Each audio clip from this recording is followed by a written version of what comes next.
Okay, another video. It seems like they did give us the 2.0 relics, right? So we got the new relics and new stages details of everything that's coming for the 2.0 update. At the version 2.0 update, Penaconium and Jianzhou will gain a new Cavern of Corrosion, Stagnant Shadow, Crimson Calx, and Golden Calx. At the same time, the Golden Calx stages will now provide universal enhancement materials and synthesis materials on top of the existing rewards. And then, of course, they did post about this on the actual the Hoyo Lab, right? So, let's take a quick look here. Cavern of Corrosion. So, Path of Dream Dive. Complete the stage to successfully obtain the new Cavern Relics. Pioneer Diver of the Dead Waters, and Watchmaker Master of Dream Machinations.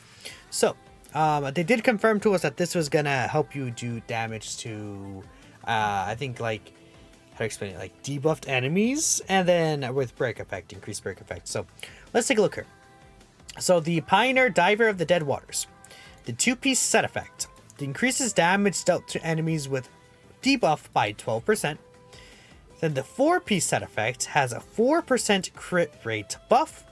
The wearer deals 8/12% increased crit damage to enemies with at least 2 to 3 debuffs. Then after the wearer inflicts a debuff on enemy targets, the aforementioned effects increase by 100%, lasting for 1 turn. So, I mean, just straight up, this is very clearly a Doctor Ratio set. They made this set, they're like, yep, Doctor Ratio, you're gonna want to love this boy. Because how it's gonna work is, again, just baseline. Let's say you have him with Silver Wolf, right? You're gonna get the 4% crit rate, the 8 to 12% crit damage, and then you're gonna get 12% debuff, right? Well, no, how to explain it? Increase 12% increased damage by debuff.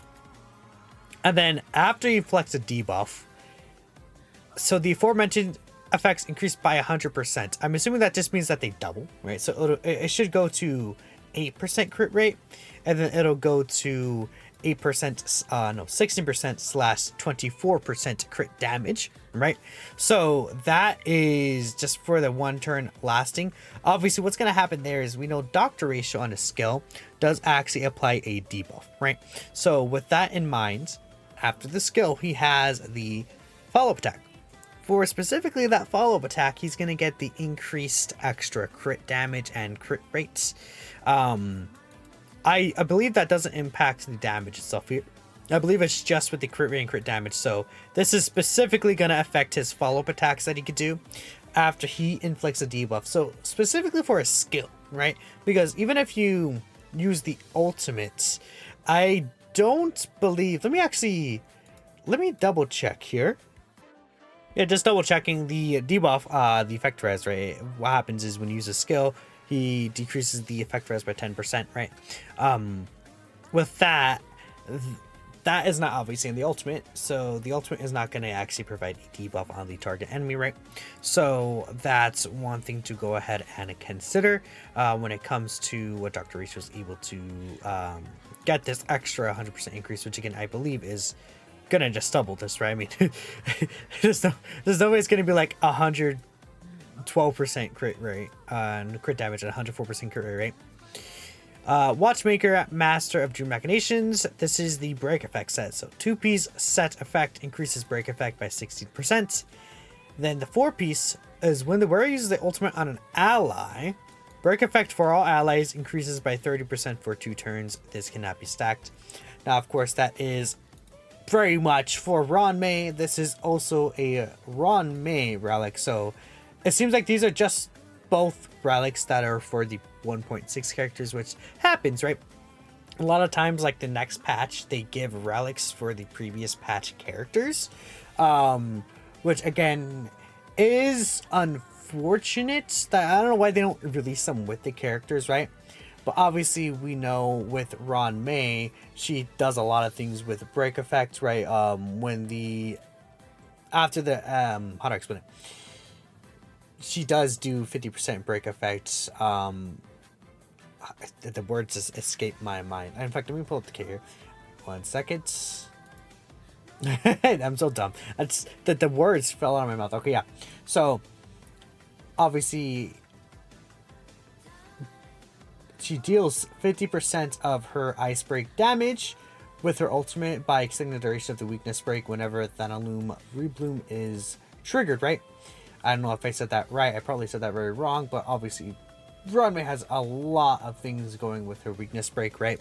And increasing even more weakness break will just make her much more effective. And obviously, using the ultimate, the ally will allow them to also break affect the enemy as well, and you're just able to do more damage, right? So, this is a decent set for her, I think for sure. If you're only using the 2-piece set though, doesn't really change anything, right? Because I think the other break effect set right now is still just like, 16% break effect. So if you have like a 2-piece speed, 2-piece break effect set, like that's what I'm running on her, I don't think it's gonna make that much of a difference for her specifically, obviously, because it's the same effect, right? So it's only if you're gonna be running the 4-piece set effect. But I kind of personally, I like the 2-piece speed, 2-piece break effects. But let me know if you guys are gonna run this new relic on Ron May right here. But I mean, these two are good relics. These are good, right? For sure, for sure. You're able to get use out of them, and then they will work very well with new characters. However, even like I would say, even with Ratio's previous set, right? His previous set is still good enough for him. If you farmed relics for Ratio on Ron May already and they're good relics, you don't have to worry about these ones because the other ones are already good enough. It's only if you like really want them to be at their best, maybe. But we'll see. We'll get testing with these, see which ones are actually going to be the best ones to use once they're actually in game, right? Next here we have the Second Shadow. This will help you obtain the new ice character Ascension material, Dream Fridge. This is going to be good for Misha. This will be good for right here the quantum type character Ascension material, Dream Flamer. This is obviously this is what you're going to use for Sparkle, right? So you want to go ahead and make sure you pre-farm this if you're getting Sparkle. Then this is the new trace materials for Harmony characters, again Sparkle. New trace materials for Nihility characters, again this is for Black Swan. And then this is for Destruction, which will be used for Misha as well. Keep in mind, Black Swan does not use new trace not trace materials. Black Swan doesn't use new characters as materials, luckily. It's just the trace materials, which that'll take a while to farm up, I feel like. So that's gonna be fun. Golden Calcs successfully challenged the Calcs Golden Stage of Penacony to obtain universal enhancement materials and synthesis on top of the existing rewards. So yeah, they're adding all these universal materials here, then all of them here, which is just a nice little update. And then for Battle Blog, adding these as here. So just nice to get those extra materials just for farming that, right? Sure, just why not? Something new to add, right? But that is everything. Let me know what you guys are thinking about these two new relic sets. Thanks for watching, and I'll catch you next time.